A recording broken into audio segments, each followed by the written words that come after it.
I think they find a way to repair this. I know that he's come out and made a big, made a big stand that he doesn't want to be a part of the organization, and he's upset about the way that they've handled some things and not included him. But I think when the dust settles, I think Deshaun Watson is going to realize that he could still find a way to repair this relationship. And I think, look, it's on the organization to extend the olive branch and to find a way to make this work. Now, the one kicker in this is that the Texans don't have a draft pick in this draft for the first 2 rounds.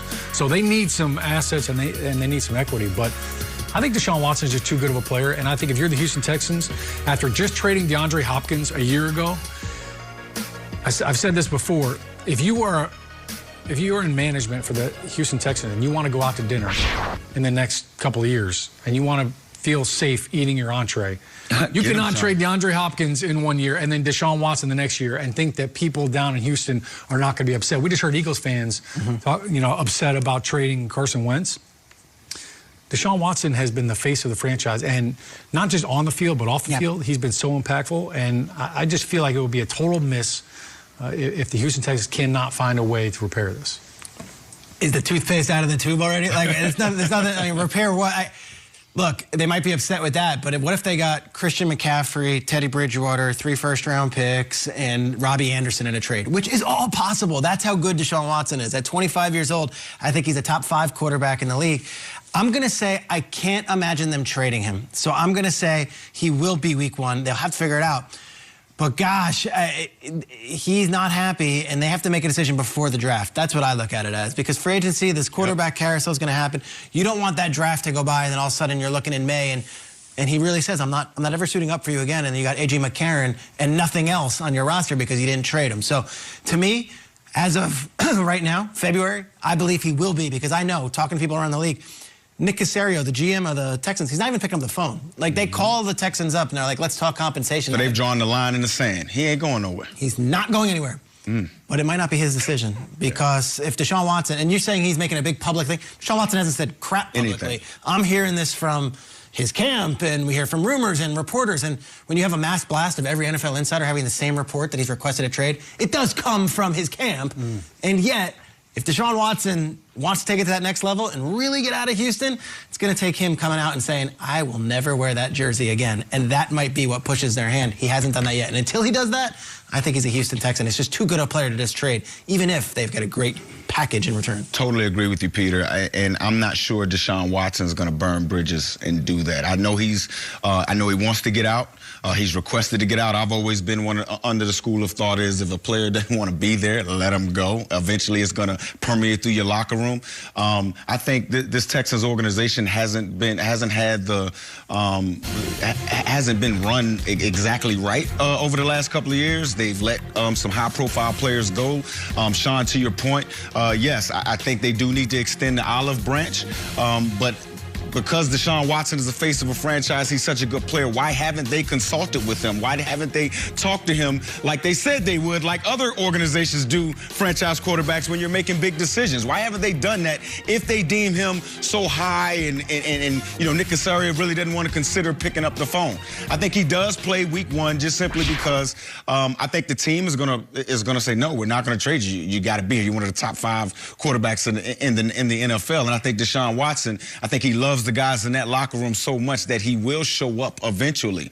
But at the end of the day, it's not going to bode well for the Houston Texans. I think 2 things. Number 1, none of this is going to get solved by us sitting at this table, as much as we might like our opinions and like each other's opinions. It's going to happen when they finally open the communication with Deshaun, and that to me is up to the Texans at this point. And I think the other thing that is really important here is Deshaun Watson, by every measure from everyone who's ever interacted with him, is a wonderful person and teammate and cares about his fellow man and woman and is helping to provide meals at a time when people need them and gives a darn about making a difference in the community. He is exactly what you would draw up when you say this is our franchise player. Houston has to work this out. And yes, Houston has a problem. Yeah. I have to believe it's not one that's insurmountable. I think the best part of this game would be Deshaun leading Houston again. New head coach in place, David Culley, who certainly at age 65 deserves a fair shot in all of this. He does deserve a fair shot, but something that scares me is the way society is right now. We're coming along where young people are feeling even more empowered. We're making as much money as we've ever made in the National Football League at the quarterback position. We have people talking about now that quarterbacks should be partners with ownership and partners with the team as opposed to being employees. I think right now, Deshaun Watson, with all the leverage that he has, this is the most powerful of a player that we're going to see in free agency. And I think he may use this time to use it and make an example. The thing is, though, the power and the leverage and all that, he's under contract for 5 more years, and they have the franchise tag for 3 more years. Now, the power is if he says, I don't care, find me whatever, I'm never showing up. That's the power, him not showing up. But technically, he could be put on ice for 8 years, and it's not. And hey, it's not a free agent. He just signed an extension less than 6 months ago, saying, "Arm around the owner, let's go, let's do it." This is after the DeAndre Hopkins trade. So anyone saying he's furious that they traded DeAndre Hopkins, well, he wasn't that furious when he signed for $140 million. Would you have turned down $140 million? But then 6 months later, is he in the right to say, actually, I would have liked to have seen Eric Bieniemy get interviewed.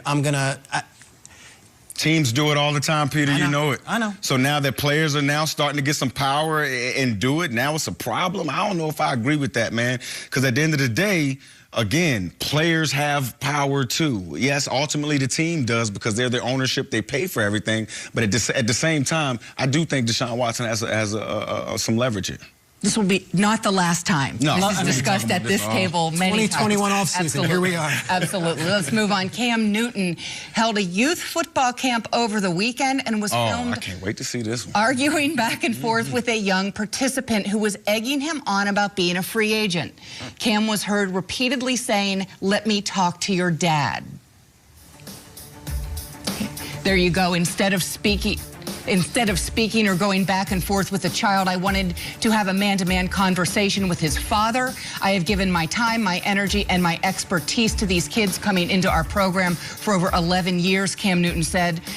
People want to see me arguing with another young man and see me get in my feelings.